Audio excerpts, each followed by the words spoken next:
You're listening to World of Empowerment Radio, your station for practical spirituality in a changing world. And here are your hosts, Aingeal Rose and Ahonu. Now, welcome to this session of Answers from the Akashic Records, where I ask Aingeal Rose questions about issues that are going on. And we started with this little mini-series covering dysfunctional families, and then the next question went into learning through trauma. So if you haven't listened to those or seen those, do check back on YouTube or on our podcast website at honesttogodseries.com and have a listen or have a look at those. And this time, we're now going to go into the question of climate change. Let's have a listen.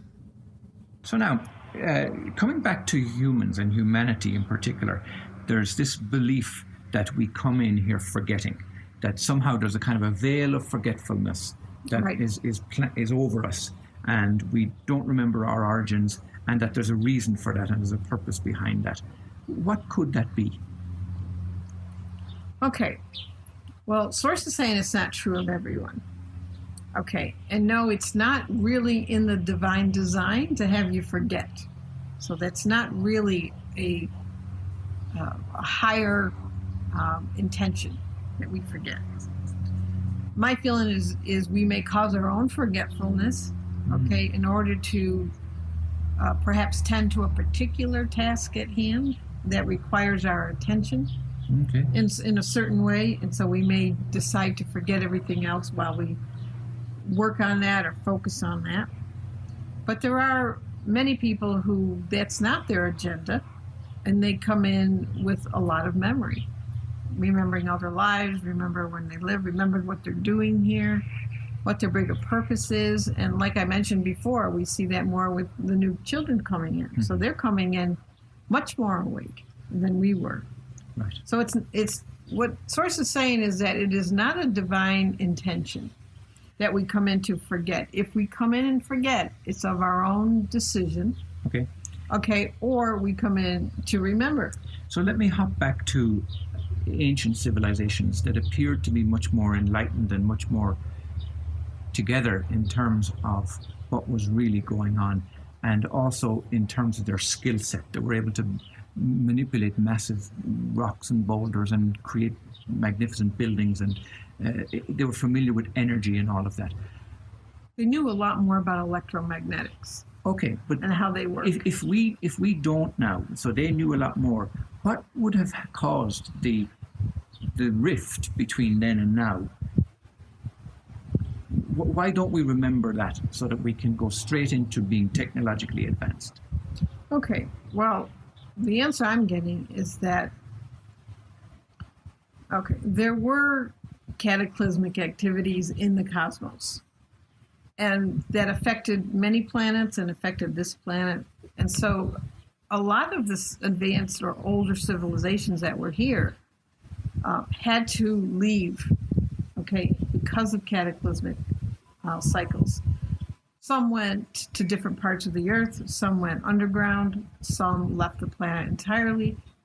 So we're looking at an interrupt in terms of the continuation or the lost knowledge that they would have had back then, because the earth changed.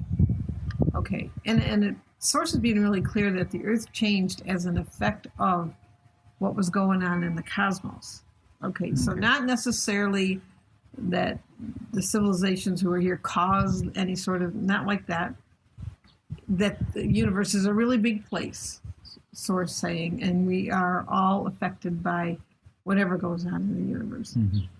All right, so is it also the case that there is some kind of an agenda going on, some kind of a dark agenda that would be working to keep humankind without this knowledge? What I'm hearing is there had to be a cleanup crew. Okay, in other words, after major cataclysms and a time period when the earth was settled down and was once again inhabitable, you had to create species, that could clean it up and replant it and reorganize it and recolonize, for example. So you created species that could do that. Okay, again, during another cycle.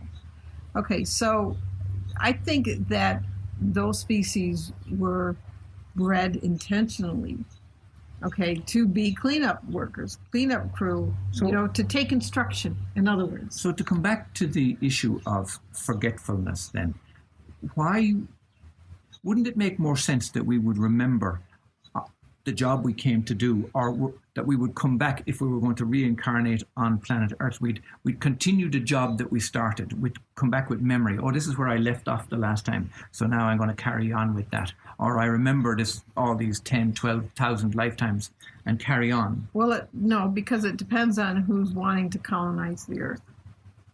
Okay, in other words, if what's left here, if whoever gets here first after a giant cataclysm comes down and says, oh, I'm going to recolonize the Earth, it's not going to create beings who remember who they are, because a free being would not let itself be told what to do. It would not let itself be controlled. It would be highly creative.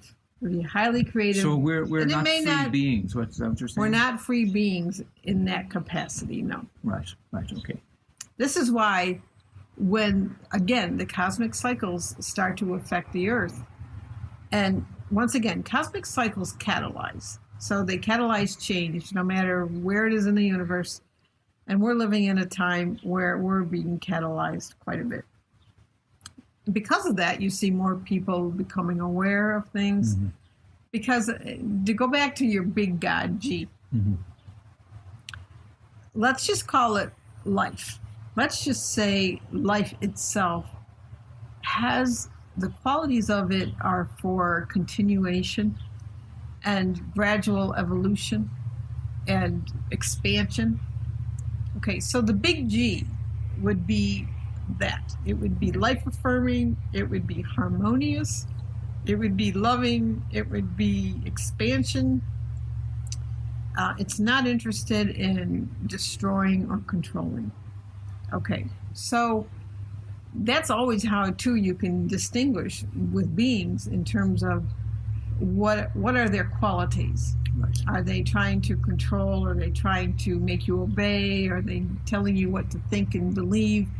Those are always red flags that you're not dealing with the big G, because the big G is very free and supports freedom of creation and expression. Loving. Very loving. Yes. Wouldn't want to suppress or harm anything. It just is interested in promoting life and continuing life. So isn't that a beautiful note for us to finish this section? We thought we were going to get to more questions right now, but we're going to continue this next week because we have more questions on the list that we want to get to, and we didn't expect that we would get so much information so quickly. So stay with us. We will be back next week with a continuation of this subject. But for right now, I want to say thank you from myself, Ahonu, and from Aingeal Rose. Well, that brings us to the end of our questions and answers from the Akashic Records, and this one where we covered climate change. In this little mini-series, we did look at dysfunctional families, we asked about learning through trauma, and finally we covered climate change. We do this from time to time where we ask questions from the Akashic Records, but do remember that we do have a series of books published on the answers from the Akashic Records. And you can find that by simply searching for Answers from the AkashicRecords.com, or go to Amazon and search for Answers from the Akashic Records by Aingeal Rose and Ahonu. And you'll find that we are publishing 100 books in the series. And so far we've got, I think it's 13 published, but each week, each month, we're publishing a new one. So watch out for that and do get hold of them, because they ask and answer some striking questions that may help you in understanding the world. So we look forward to seeing you next time. Thank you for being with us. I am Ahonu, and on behalf of Aingeal Rose, we'll see you next time. Thanks and bye-bye. You have been listening to Aingeal Rose and Ahonu on World of Empowerment Radio, your station for practical spirituality in a changing world.